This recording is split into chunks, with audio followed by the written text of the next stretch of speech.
What is going on? It's the Dedrique Taylor Coaches Show. I am your host, Brandon Marcus, joined by the head coach of Cal State Fullerton, Dedrique Taylor, where basketball is supposed to be played this coming weekend. Dedrique, what's up, man? Not a whole lot. Not a whole lot. Just trying to figure out and make preparations to hopefully play Friday and Saturday, and really not a whole lot. Just trying to figure out how we can be healthy. What has the last week been like? It's been it's been weird. You kind of get excited to get to practice, but obviously we only practice 6 or 5 guys because one of those days, I think it was Wednesday or may have been Thursday, that we were practicing and another guy got hurt. Went down with an ankle injury. So instead of us having 6, we had 5 now. So, but it's weird in terms of it. I discovered this on the floor the other day. Like, with this group of guys, even though we only have 6, it kind of feels like it has at Christmas, where we can dedicate time to getting better and trying to find a way to take our skill set one level higher and really honing in on what we do well and doing it well and practicing it. And so those 3 or 4 days that we had last week with that group, we felt good about trying to get ourselves there. And so even over the course of the weekend, we did something on Saturday and we took Sunday off. And so we get excited to get back to Monday. And then we realize it's the same 5 or 6 guys. We're still short. So hopefully we can get those guys back this week and pony up and play Friday. Yeah, and you're dealing with, not only do you have injuries galore, but obviously you guys were shut down because of a COVID case, and then there's contact tracing. And so you really are left with bare bones. There's not a whole lot to work with. Have you been able to kind of work with the guys that have not been at practice at all? No, we haven't. We have. If you're not on the floor, those 5 or 6 guys, that's who we work with. The other guys that are out because of contact tracing, obviously we can't touch those guys. Yeah. But what about Zoom? Like, are you guys Zooming with them maybe? And We'll do some Zoom and stuff with them, but more so we just kind of, it's mundane. It doesn't. We've been through it so much to where it's only so much that you can possibly do on Zoom, and probably more so for those guys, they don't really want to do it or get anything out of it. And they were upset because they had to isolate, and it's a frustrating deal and it's a frustrating process. And so to try to help them, it's weird to say this, but try to help them get through it, we left them alone. Didn't really bother them much. And we talk and exchange some texts and things, but we didn't do a whole lot on Zoom. And the other 2 guys or 3 guys are hurt, and so they're there on the floor, but one guy's on crutches.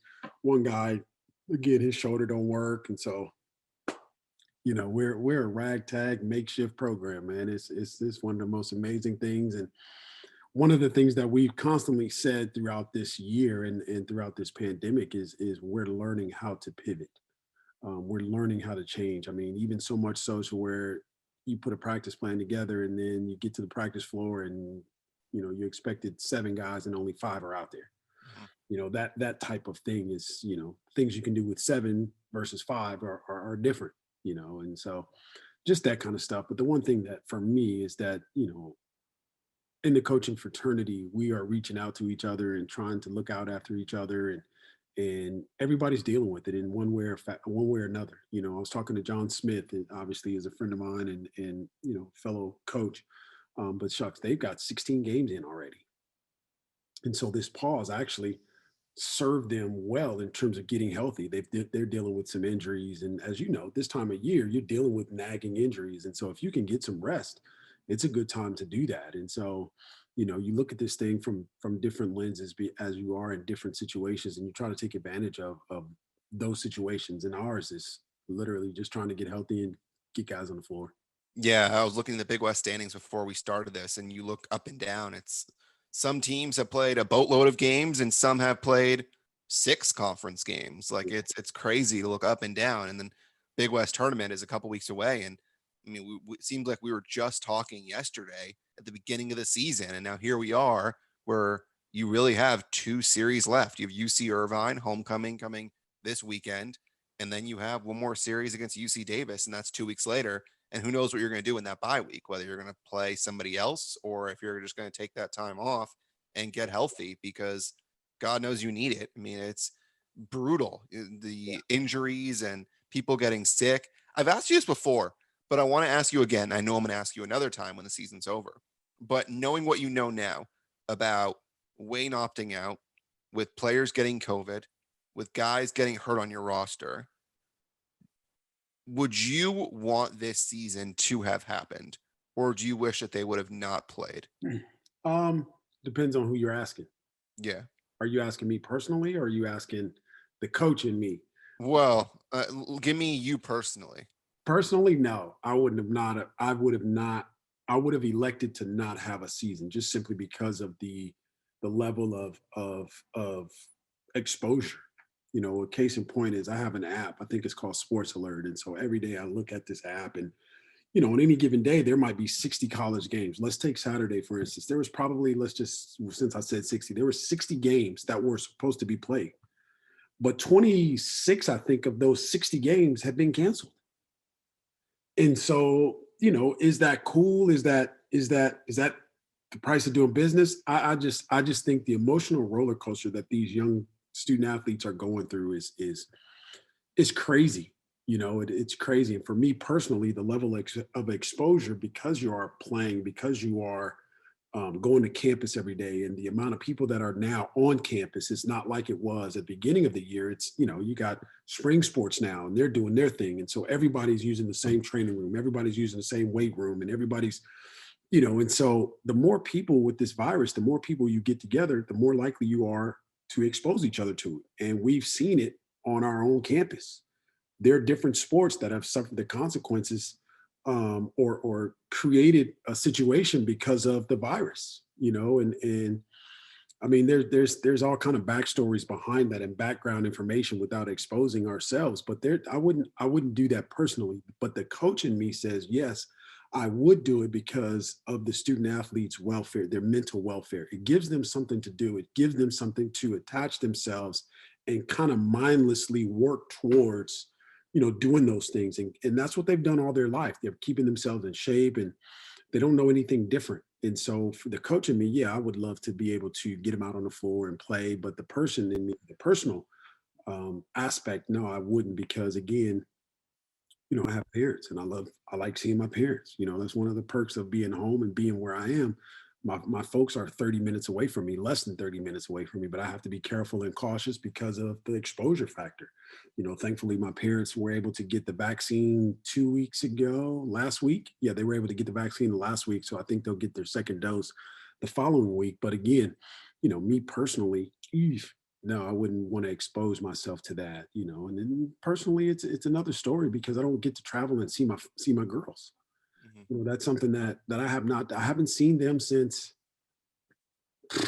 I don't know, maybe August, Wow. early August. So that's a different deal. And again, the person in me, or the human in me, of course I want to see my family and all of that stuff. So the level of exposure is a little bit great when you start getting people together.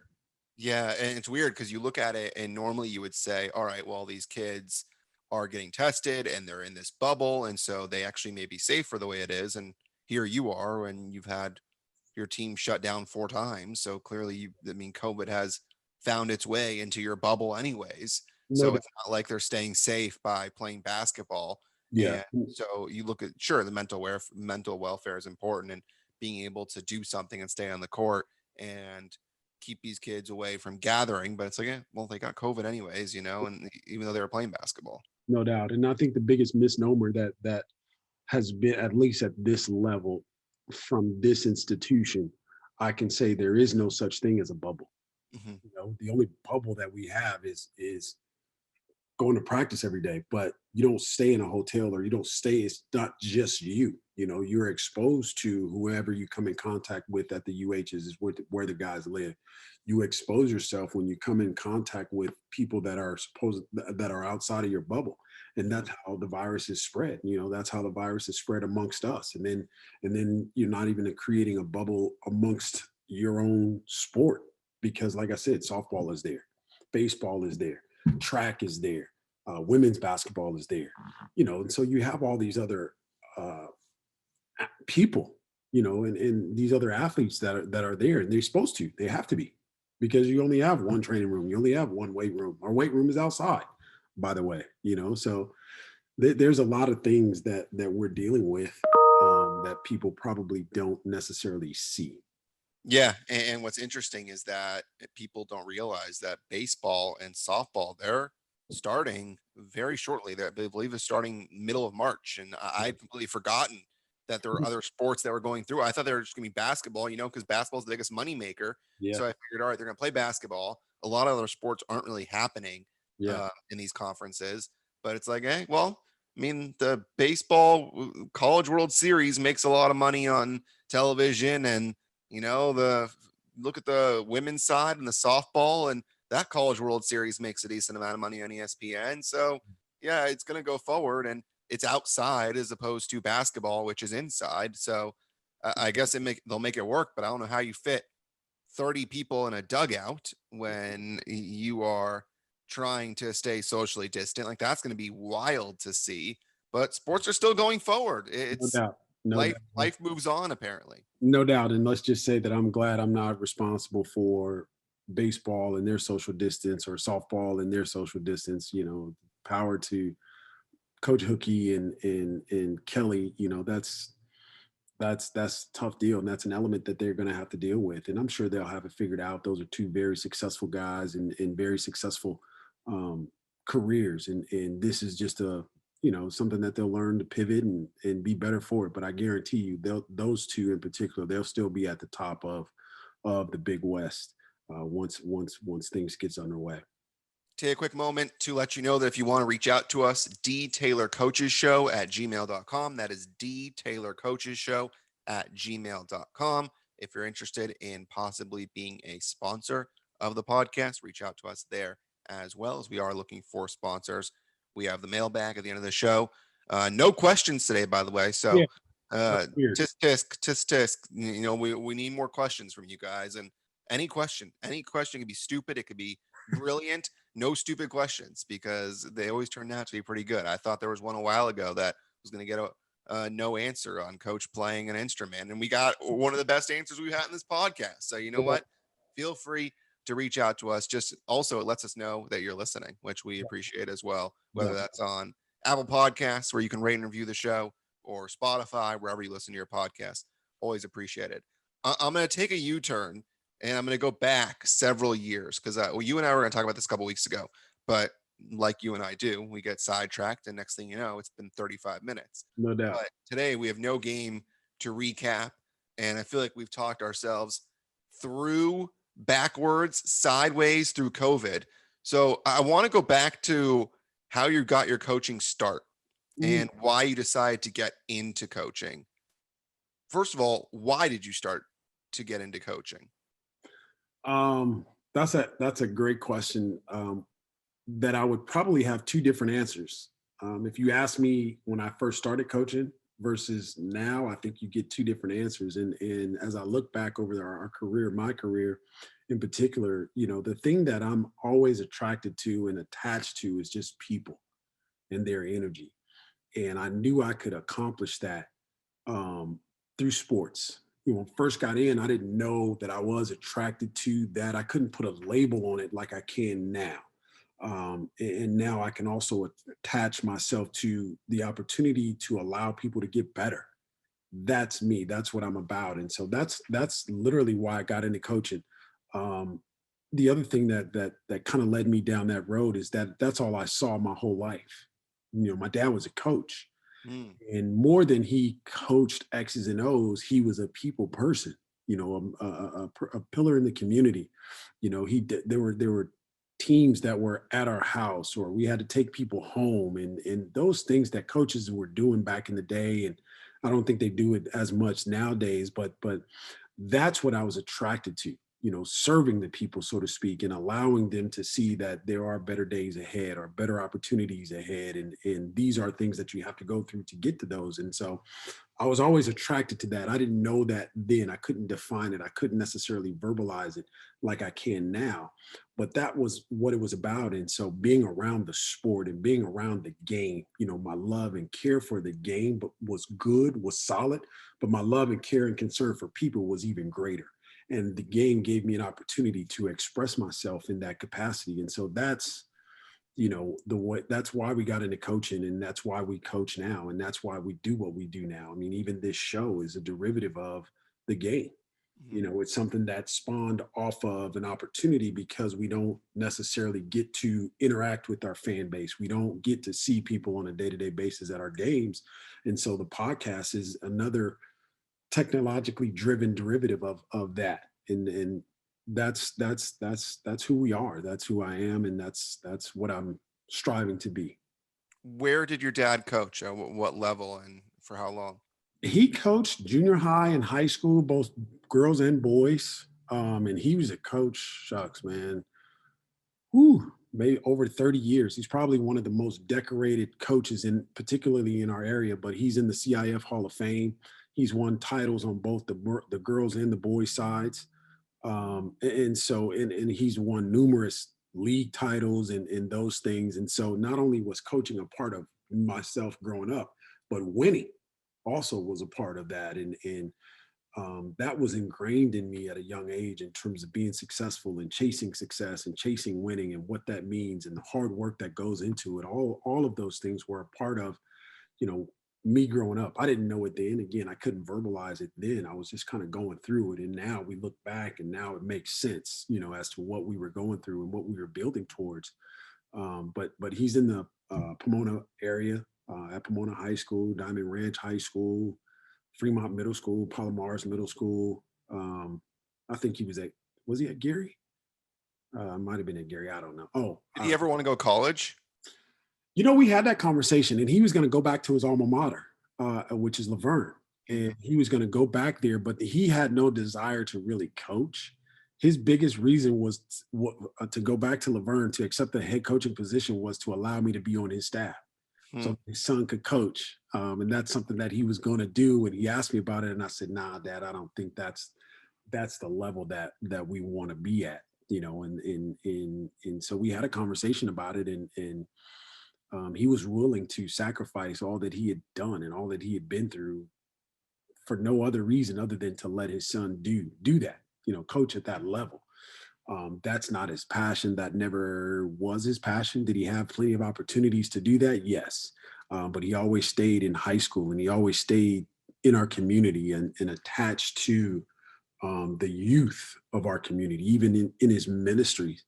um, he's always been a youth minister and kind of attached to the youth in that capacity. And has a unique way, even nowadays, he has a unique way of leaving a lasting impression upon people, which is something that I have yet to grasp. Because I leave a lasting impression. It's not good. It's negative.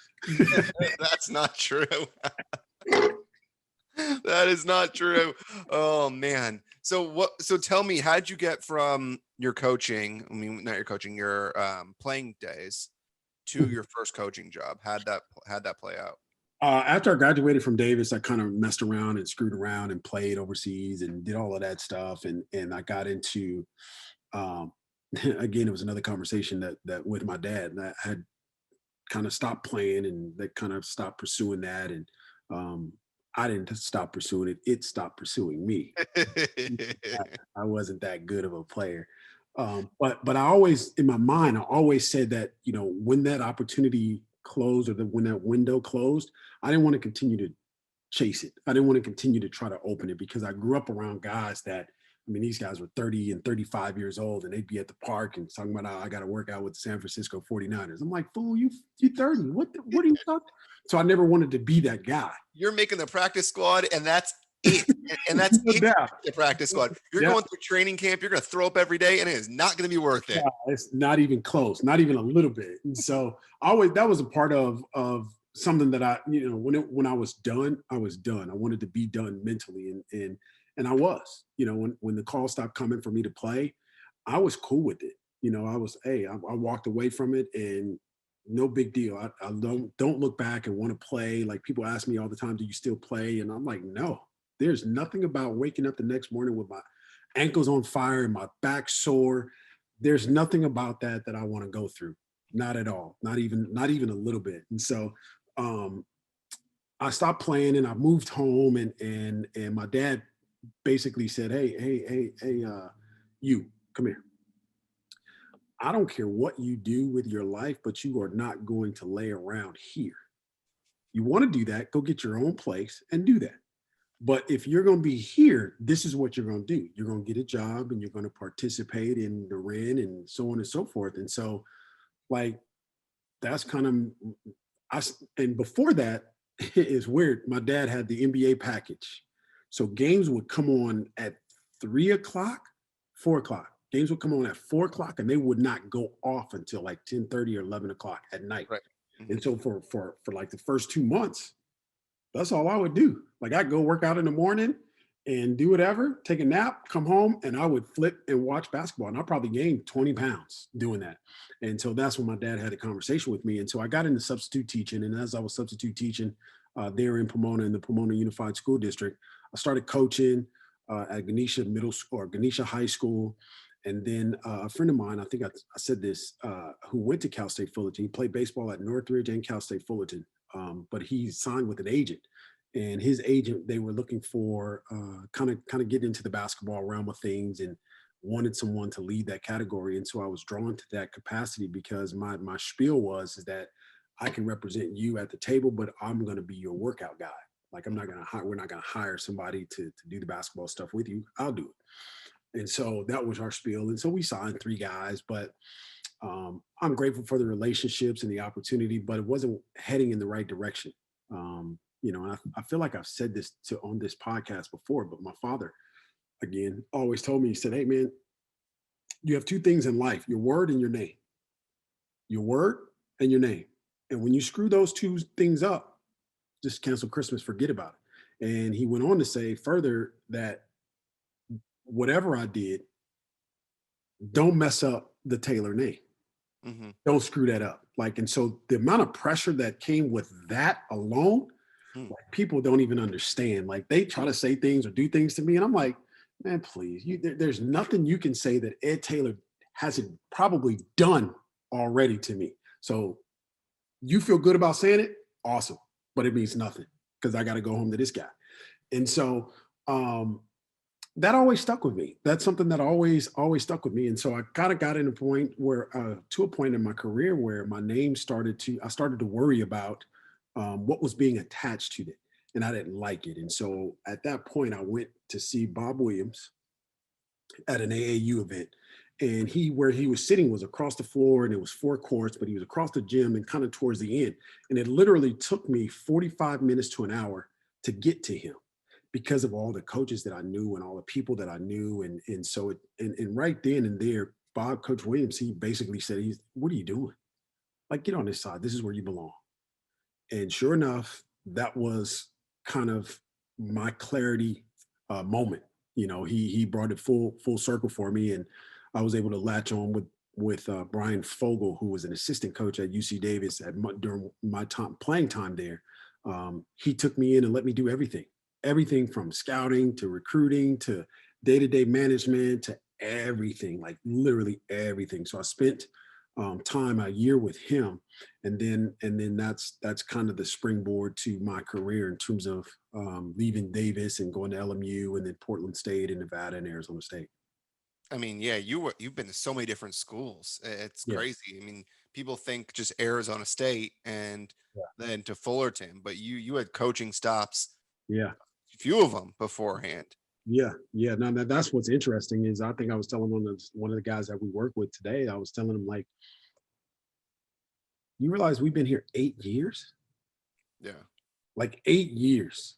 We were at Arizona State 7 years. You're old. Yeah, man, I'm beyond old. When I came, I won't say a head full of hair, but I had hair like in the parts that you can see. If you sat behind me or stood behind me, you could see I didn't have much up here. But now, I mean, I'm gray and all I mean, we should probably block the camera. Don't nobody. But all of that, man, is just just some experience, the things that we've been through. And this is what the conversation with Anthony Santos on our staff was about hiring the right people for your staff. Mhm. And I was sharing with him, like, I feel old. I wouldn't hire myself.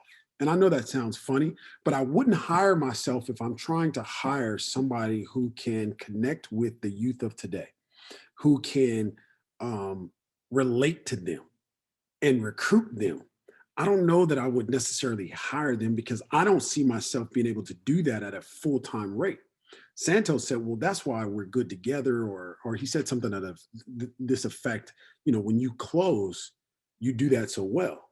And I was like, "Yeah, well, that's because you three guys, you set it up for me, so you make it easy, for me to be myself." And so, if a coach was looking for someone that can X and O it, so to speak, and really understands building a program and those things, yeah, hire me. Recruiting wise, I could see why a person would choose a younger, or a coach would choose a younger person. Way to pitch yourself. Yeah, I think you're selling yourself short though. I think you are, man, because you're not as old as you think you are. I mean, I may have joked about it, but not you've maybe not as old as I feel, because tomorrow morning it's gonna be a different story trying to get out of bed. I'm gonna need some oil and some lube and everything trying to get myself out of bed, man. oh man. I mean, you've got sure the X's and O's, but I mean, you're able to relate more than you think. I mean, it, Yeah, I don't know, man. Like I'm listening to the music. So the music is obviously really, really important to me in an expression. you Um, think Jim Boeheim and Coach K are able to relate to their kids as well as someone like you are that you're able to? I don't know that they care. That's the biggest difference. I don't know that they care. It's either Jim Boeheim's way or Coach K's way, or you can get the hell out. Yeah. I don't have that luxury. You know what I'm saying? Like, I have to try to figure this thing out. Like, I'm looking at my guys and they're wanting to relate to me, and wanting me to relate to them, and wanting me to make them feel good so that we can get stuff done together. And in my mind, all I care about is getting stuff done. Who cares about feeling good? Man, that's for the birds. We'll feel good when we're dead. Right now, we got work to do. Yeah. And I find myself, like, automatically, they could just be hanging out and wanting to have a conversation. And I'll turn that conversation into coaches speak. And I'm like, oh my God, you shouldn't be doing that. But I don't know any different right now. Well, you grew up around your father who was a coach. But we never talk basketball. That's the thing. That's what I'm telling you. My Mhm. dad has a way of leaving his lasting impression, and he never talks basketball. He never talks business. He just everybody knows he's a coach, and he just makes people feel good. Where all I want to talk about is down in the ball screen, weakening it in the middle, throwing back. That's what I want to talk about. Listen, that's it's nerdy stuff. I mean, it's No doubt. basketball nerd stuff. I mean, No doubt. the stuff that you enjoy is like you Yeah, said, that X's and O's, and no doubt. that's But why coaching staffs are built the way they are. I mean, no look doubt. at Doc Rivers. Doc Rivers can't relate to Shea Gilgeous-Alexander a couple of years ago. That's why you have Sam Cassell on the staff. No doubt. No doubt. I have found my way, or found my attraction in terms of leadership, in terms of leading guys and leading young women, and using um, what I've learned in my experience, and allowing that to be an example, or allowing that to be a story, to share a perspective that I have that deals with leading, Mhm. that deals with service, that deals with taking advantage of the opportunity to get better.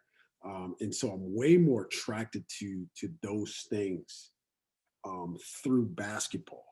You know what I'm saying? Like, I'm way more attracted to, are they going as hard as they can because they understand that's what's needed before we can get to this other stuff? There has to be a level of going hard. I mean, you take the late great Kobe Bryant. I'm so attracted to him because here's a guy who could literally, he could do the same move over for 2 hours straight. Mhm. The same move for 2 hours straight.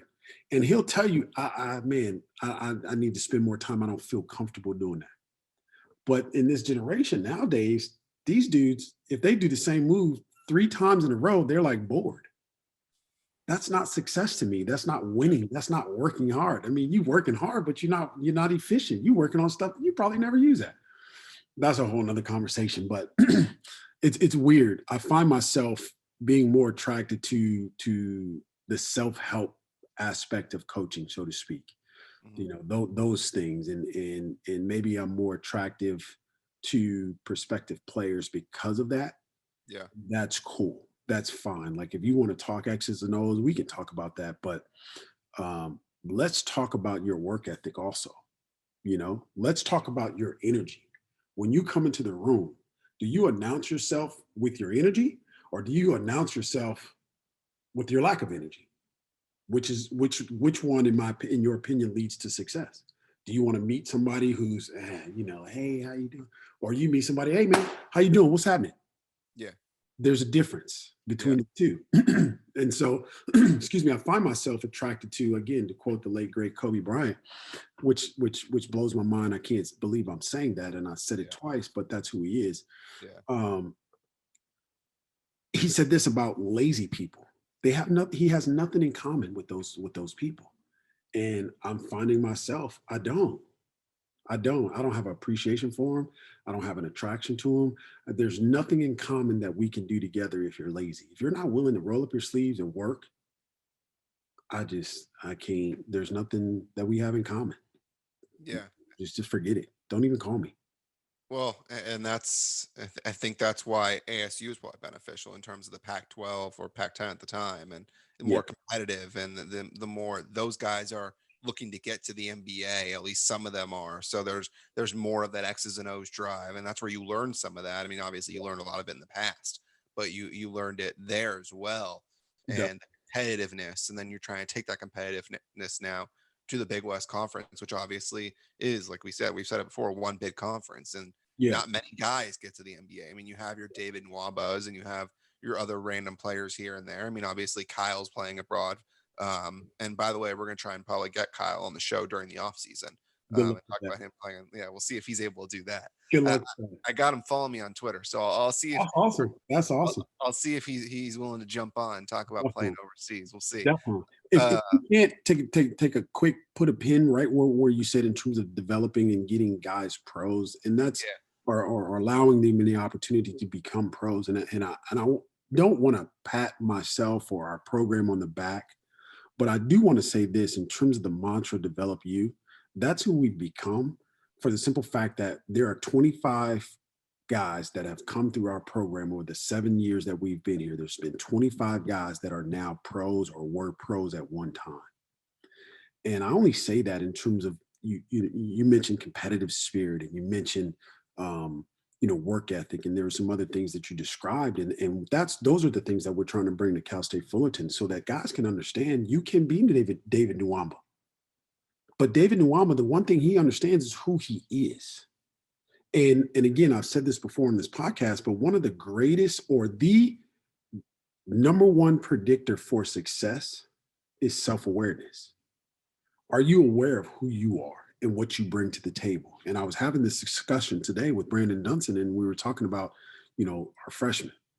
One of our freshmen was on the floor, and he's doing all this step back and step back and step back. And I mean, literally, my eyes hurt. I can't watch that stuff. My eyes hurt.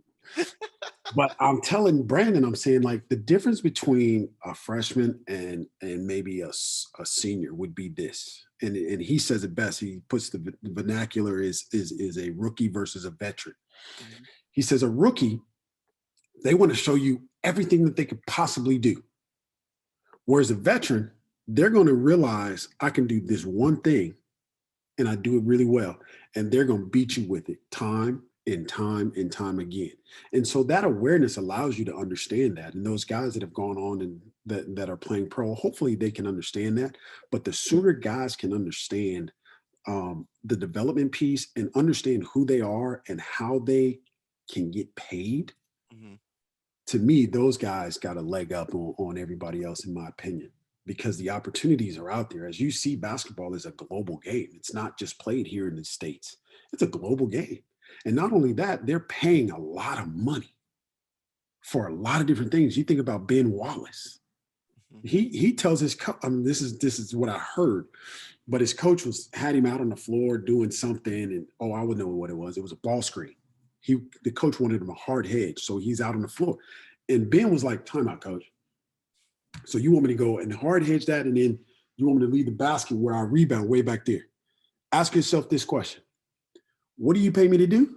Coach said, we pay you rebound. He said, well, then why would you want me way out on the floor doing this when you pay me to do that?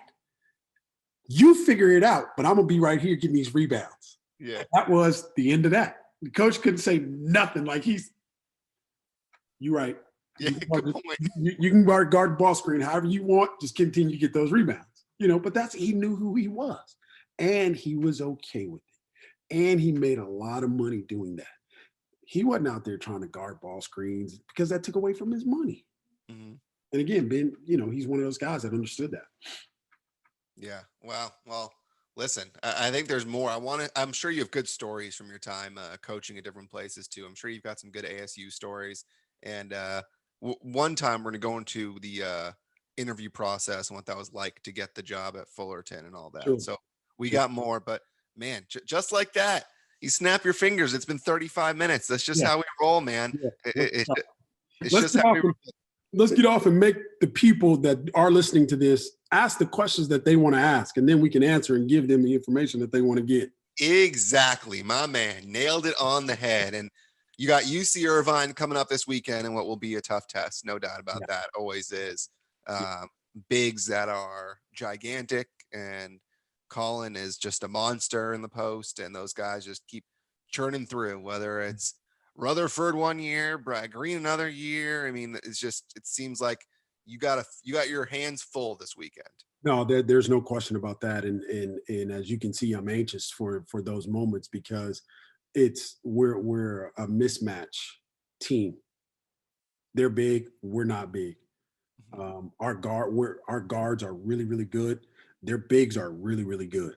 And so, what we plan to do and how we plan to do it, I'll be anxious to see if we can execute the game plan and then what that gives us on the outcome, playing those games Friday and Saturday and giving ourselves an opportunity to A, get back on the floor, B, get back on the floor as a group, C, playing hard, and then playing together.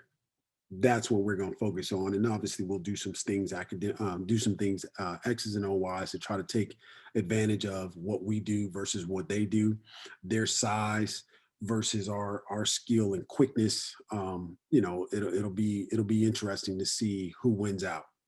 And it should be an interesting series. And we'll be back next week. We'll chat about that UC Irvine series. Hopefully everybody stays healthy before then. We get 2 games in the books, and we could chat about those 2 games next week. So remember, you can always reach out to us, dtaylorcoachesshow@gmail.com. That is dtaylorcoachesshow@gmail.com. And of course, if you're able to subscribe to the podcast, if you already have, great. Thank you very much. We appreciate it. If you're on YouTube, big thank you to watching us there as well. And we just really do appreciate it as we continue to grow the podcast. So he's Dedrique. I'm Brandon. Until next time, have a good one, everybody. Peace. Thank you.